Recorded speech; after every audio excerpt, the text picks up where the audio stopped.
Having copyright is all well and good, but what actually happens when the copyright is infringed, and what remedies will be available to the copyright owner?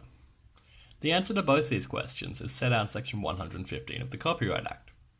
In this video, I'll explain the operation of Section 115, what remedies are available, and what happens in the circumstances where there's an innocent infringer. Section 115.1 provides that when copyright is infringed, the owner can bring an action to court in copyright. If successful in that action, there are three main remedies available for breach of copyright, set out in Section 115.2 of the Act. The available remedies are an injunction and either damages or an account of profits. A plaintiff must elect between damages or account of profits, and it may depend on the circumstances of the specific case which is better. Under Section 115.4, when assessing damages, the court can consider the flagrancy of the act, the need for deterrence, the defendant's conduct, and any other matter the court deems necessary. Under that section, the court also has the ability to award further damages for any aggravating factors. For example, in Milparuru, the artwork of 8 Indigenous people was reproduced and sold onto carpets in Australia.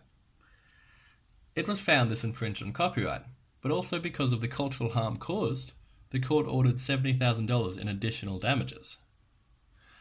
As you can see, the court has a very large scope of the type of remedies it can afford people.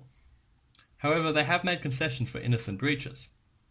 Copyright incurs a strict liability, and the defendant will be in breach of copyright even if they did not intend to or have knowledge that they were in breach. This is recognised in Section 115.3, which provides a partial defence for the innocent infringer.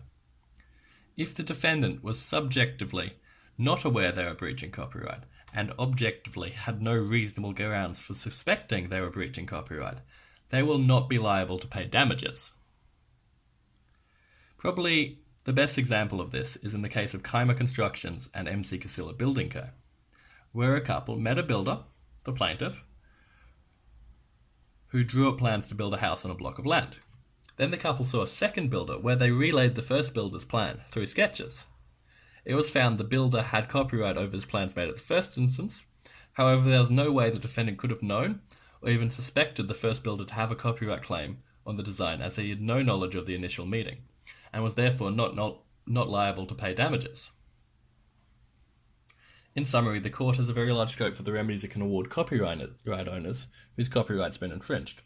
However, the lawmakers are very aware of the implications of a strict liability and have made concessions not to disadvantage the innocent infringer.